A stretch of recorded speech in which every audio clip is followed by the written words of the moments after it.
안녕하세요. 신용대출금리가 11%를 돌파할 거랍니다. 충격이죠, 충격.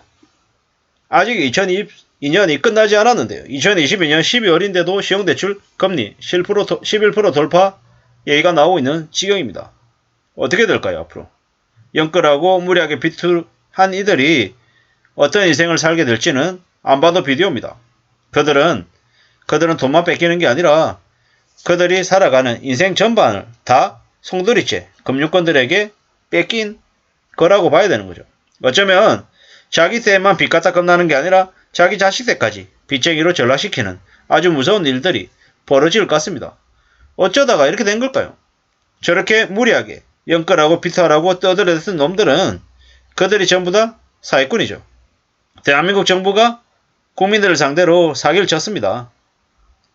지금은 돈 몇백만 원이 없어서 몇 억이 날아가는 시기다라고 이야기해야 됩니다. 생활고가 계속 심해지고 있습니다. 그런데 언론에서는 뉴스에서는 월드컵 얘기만 계속 떠들어대고 있습니다. 월드컵 한국 선수들이 성전을 했죠. 좋은 모습을 보였습니다. 다만 그건 그 정도로 끝나야 되는데 온 사방에 전부 다 도배가 되고 있는 상황이라는 겁니다. 지금은 어떻게든 대한민국 정부가 대한민국의 대기업들이 손실을 본 손해금액을 개인들에게서 다 충당하려고 난리치고 있는 시기다라고 합니다. 앞으로 몇 년간은 정말로 저축하면서 삶을 지켜나가겠다라는 그런 각오로 살아야 될 것 같습니다. 함부로 욕심을 부려서는 안 된다라고 말씀을 드립니다. 정신 바짝 차려야 되는 거죠. 이제 어떻게 될까요? 웬만하면 함부로 욕심 부리거나 함부로 뭔가를 결정 안 하는 게 좋겠습니다. 지금은 정신 바짝 차려야 되는 시기다라는 겁니다. 공부를 해야 되는 거죠. 살아남기 위한 공부를 해야 되는 겁니다.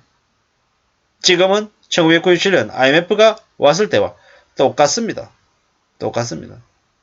지금은 정부도 어떤 식으로든 국민들을 상대로 세금을 더 걷어들이고 국민연금 털어먹으려고 하고 한전이나 여러 공기업들을 민영화시켜서 자기들 배만 불리려고 합니다. 어떻게 살아야 됩니까? 어떻게?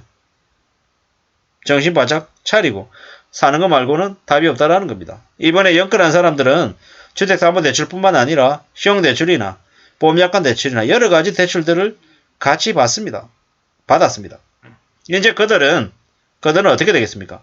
집값 떨어지고 금리 올라가고 이자 올라가고 물가 올라가고 월급은 그대로이고 안 잘리면 다행이라고 생각하는데 그럴수록 더욱더 사람들의 일상생활에 대한 위축은 심해지는 거죠. 앞으로 부채가 엄청나게 많은데 그 부채를 어떻게 감당하겠습니까? 그리고 그 부채에 대한 이자율이 오르고 또 오르면 헤쳐나갈 길이 없다라는 겁니다. 기준금리가 오르면서 은행의 신용대출 평균금리 상단이 11%를 넘겼다는데 충격이죠. 충격입니다. 이래저래 앞으로 금리는 계속 더 오를 거다라고 봐야 되죠.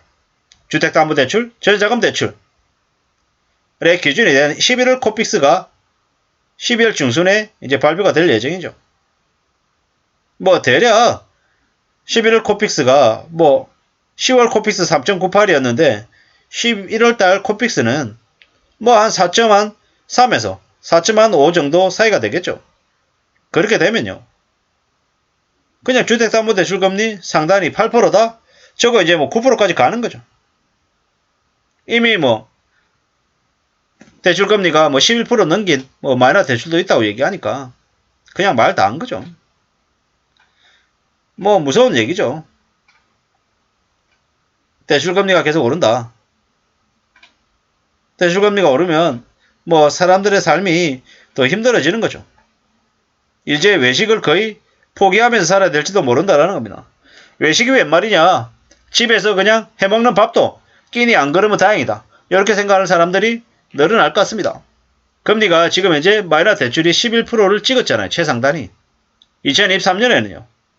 13% 되고 14% 되는 일도 생길 것 같습니다. 2024년 되면요. 15%, 17%요. 이러다가 주택담보대출 금리 마이너스 대출금리, 평균금리가 10%에서 10한 2, 3%가 되는 날이 올 수도 있다라고 봐야 됩니다. 23년, 24년, 25년, 26년 이 기간 안에 많은 어려움들이 생길 것 같습니다.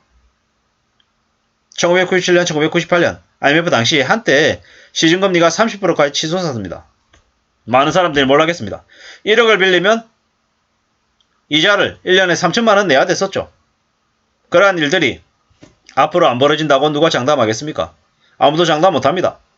옆 사람은 대출금리가 5%인데 7%인데 나만 15%, 20% 내야 되는 일이 생긴다라는 겁니다. 절대 그런 일 없다고 얘기한 놈들이 다 사기꾼입니다.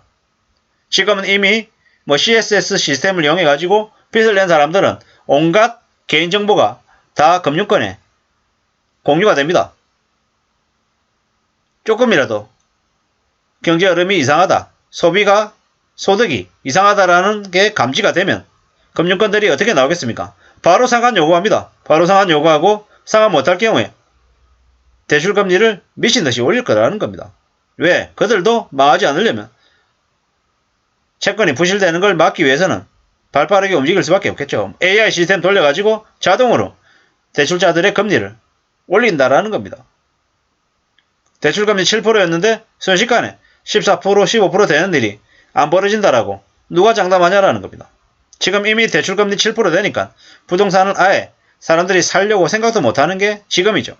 내년 되면요. 상당금리 10% 넘어가고 이래저래 상황이 더 안 좋아지면 부동산 시장은 더 차갑게 얼어붙는 게 당연하다라는 겁니다. 2023년 되면 기준금리 올라가는 게 멈춥니까? 아니죠. 2023년 내내 올리죠. 2024년에는요. 2024년에 안 올린다라고 또 누가 장담하냐라는 거죠. 아니다라는 겁니다. 지금 원달러 환율이 1300원 초반으로 많이 내려왔죠.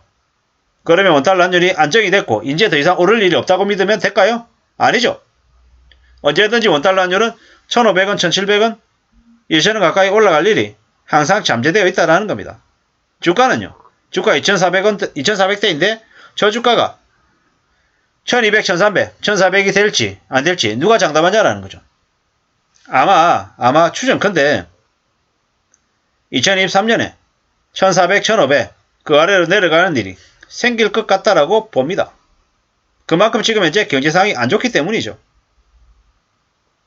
집값도 주식 가격도 내려갈 일이 더 많지 오를 일이 없다라고 저는 봅니다. 결국에는 한국의 경제가 더 안 좋아지기 때문에 드리는 말씀입니다. 마이너스 대출이 11% 돌파했다는 얘기를 듣고 깜짝 놀라서 뉴스를 말씀드렸습니다. 참고가 되시면 좋겠습니다. 감사합니다.